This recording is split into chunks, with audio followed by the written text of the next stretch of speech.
Hi guys, गोजोन मोनाबिलि गोबां सम भिडिअ'थ' बिदिनो गेजेर सम बानायो अबेबा समाव बानाया बाट प्रकाश नार्जारियावहाय इउटुबाव लाइभ फैथाराखैमोन आं दिनै आंनि स्टुडिअ माखासे भिडिअ बेवहाय बानायनाय जाबाय थासिगोन एबार डिजाइन खालामबाय आं रायजो राजाफोर फुरा आङो बेखौ सेटआपखौ खालामगासिनो दङ ओमफ्राय बिनि गेजेराव लाइट गासिबो ओमफ्राय बिनि गेजेराव नै फुरा बेखौबो डिजाइन होगासिनो दं आं दायो नोंथांमोनजों आं दायो बिनिफ्राय रायज्लायहरदों साउन्ड कुवालिटिया माबायदि खोनादोंथाय रायजोफोर साउन्ड कुवालिटि मोजां खोनादोंना साउन्ड कुवालिटिया आङो दायो स्टुडिअनि सिङावहाय ओमफ्राय एसिबो गैया गोबां गरम ओमफ्राय फांखा माने फांखाखौ नैबे टेबोल फांखा आरोना नैबे बेखौ आं होथ'वाखै माने साउन्डखौ माबायदि खोनायो आं बेखौ नायदों आङो बेवहाय खिन्थु फांखाजोंबो थानो हाबावा माने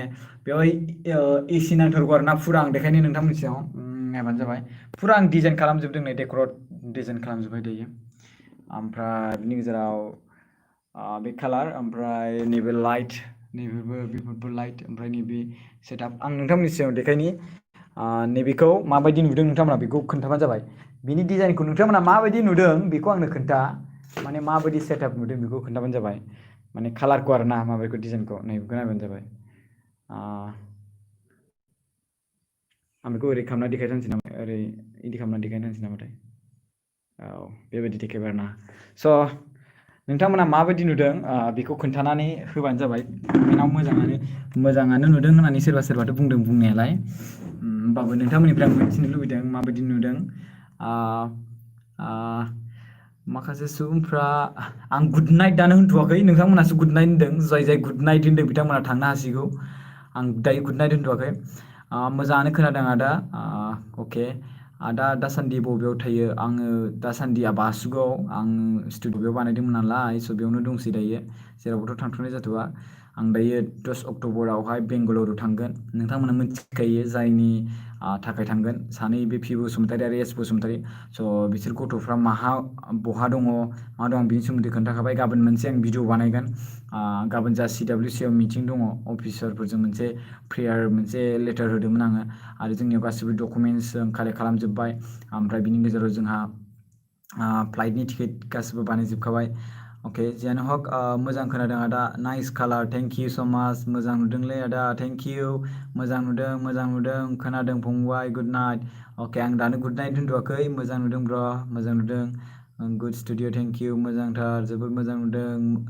मा ओंख्रि जायामोन आदा जाथ'वाखैनो आङो जागोनसो जास्ट नाव दासो आङो गासिखौबो सेटआप खालामखांजोबदों माखासे बैफोरो स्क्रिनफोरखौ होनाय माखासे साउन्ड प्रुफिं होनाय बेफोर साउन्ड प्रुफिं होनायफोरावहाय माखासे सम लाबाय जायनि जाहोनाव आं दासो बारा गोबाव जायाखै आं कमप्लिट खालामनाया मिथिबायना ओंखाम जाथ'वाखै आं जागोनसै एबार ओंखाम जानोसै दा बेखौ बानायखांनायनि उनावहाय आं नोंथांमोनजों खेबसे लाइभ फैनि नामा होननानै आरोना नै बेवहाय साथाबो दङ आं नुदों नैबे नै स्टुडिअनि साथा नै बिदिथार आरोना बे स्टुडिअनि साथा जाहैबाय ओमफ्राय बेल' नङा नै मोननै दं मोननै दाउब'नि कालार बायदिथार दाउब'नि कालार बायदि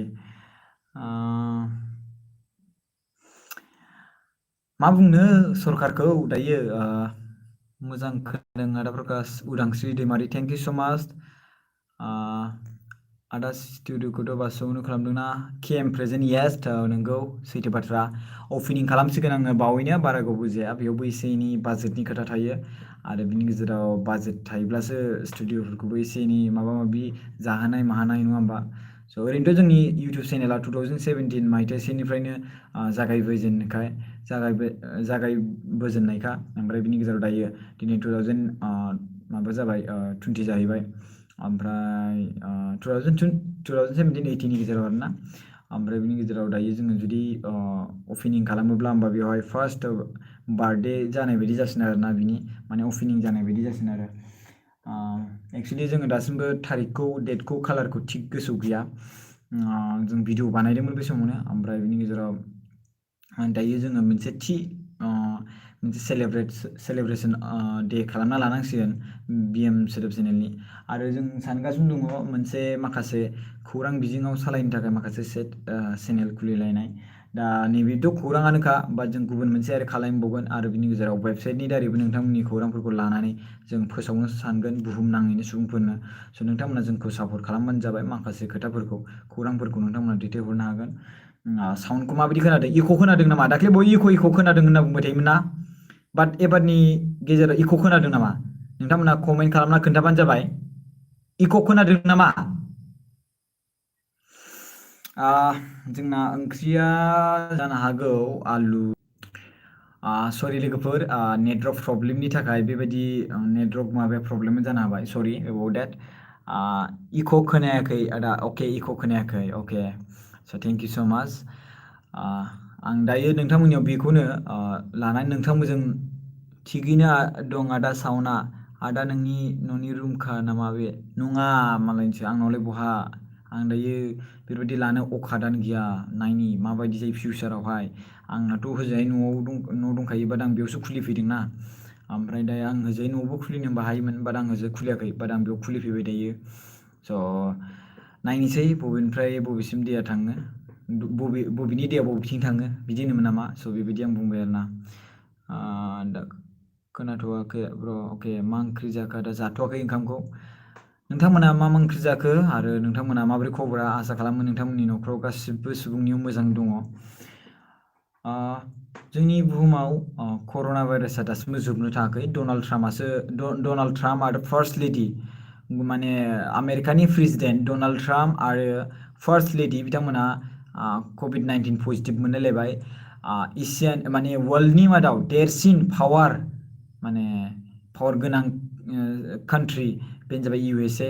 बिथांनिनो बे कान्ट्रिनिनो president Donald Trump and first lady बिथांमोनखौ कभिड-19 पजिटिभ मोननाय जादों रायजो राजाफोर। नोंथांमोना खौरांखौ मिथिगोना मिथियाखै? आरो मिथियाखैबा आं नोंथांमोननो खोन्थानो हाबाय दाख्लैनिनो खौरां बे खोथाया। आरो लोगोसे बेनोखि जोंनि भारत हादराव रेप केस जानाया गोबां बांगासिनो दङ आरो सरकारा बेफोरखौ लाखुमानो नाजागासिनो दङ। आजिखालि पुलिसफ्राबो जेबो सोदोबफोरखौ खोनासंला। पुलिसफ्राबो खोनानानैबो खोनायै बायदि थायो सरकारनि आवाज। मानो होनबा बिसोर बेसेरा साख्रिखौ बासायथारनांगोन ना। साख्रिखौ बासायथारनांगोन बे खेथ्रआवहाय बिथांमोना मा खालामनो गोनां जायो बेखौ माने थानो गोनां जायो आरो बिसोरो माने बिसिनि माने अर्डारफोरखौ जेरै SDM ओमफ्राय बिनि गेजेराव DM माने डेपुटि मेजिस्ट्रेट बेफोरबायदि थायोना। स' डिस्ट्रिक्ट मेजिस्ट्रेट बेफोरबायदि थायोना। स' बिसोरो बेखौ मेनेज खालामजोबो आरोना। स' बिसोरनिफ्रायनो बिसोरो बिसोरनि अर्डारखौ पालन खालामनो गोनां जायो आरो डिस्ट्रिक्ट मेजिस्ट्रेटफ्रा सोरबा बिसोरनि गोजौ थानाय MLA MP MCLA बा चिफ मिनिस्टार बेफोरनि माने बोसोनफोरखौ अर्डारफोरखौ पालन खालामनो गोनां जायो। दिनै UP आवहाय गोबां गिदिर जाथाय जाना थांबाय। बाट दिनै बायदियावहाय होख्राव निउसाव बुंग्रा अर्नब गस्वामी बायदियाबो कंग्रेस पार्टिखौसो सोंखारिबावदों। कंग्रेस पार्टिनि माखासे मानसिफ्रा बिसोरो गावसिनि पलिटिकेल पार्टिनि थाखाय माखासे बाथ्रा बुंदों जानांगौ नंगौना नङा? बाट बिथांमोना सैथोखौनोथ' लांनो गावसिनि पलिटिकेल पार्टिनि लाबजों लोगोसे बैसोरनि न'खरखौबोथ' मुलाम्फा खालामनो नागिरदों ना नङा होमबा? स' बे खेथ्रआवहाय एसेबां गिदिर कंग्रेस पार्टिनि प्रेसिडेन्ट इसेबां गिदिर लिडार बिसोर इसेबां हादरखौ खुंबोनाय बैसोर बायदि सुबुं लिडारफोरा जे UP आवहाय थांनानै बिसोरबायदि माने धरना बा बिसोरनि न'आव थांनो नागिरदों बेफोरखौ खोनानानै आसामनि बे UPनि चिफ मिनिस्टारफोर बायदिया मा खालामना थादों बेफोरबायदि आरोना। स' गोबां गिनो गोनां। स' आं आंनि बिनानावमोनखौ एसे रिकुवेस्ट खालामो जानला मानला सिनाय मोनै मानसिफोरजों थैनोबो दा बेराय आरो सोमोन्दो लाखि। थेंक इउ स' माच खुलुमनाय थाबाय। गुड नाइट बाय बाय।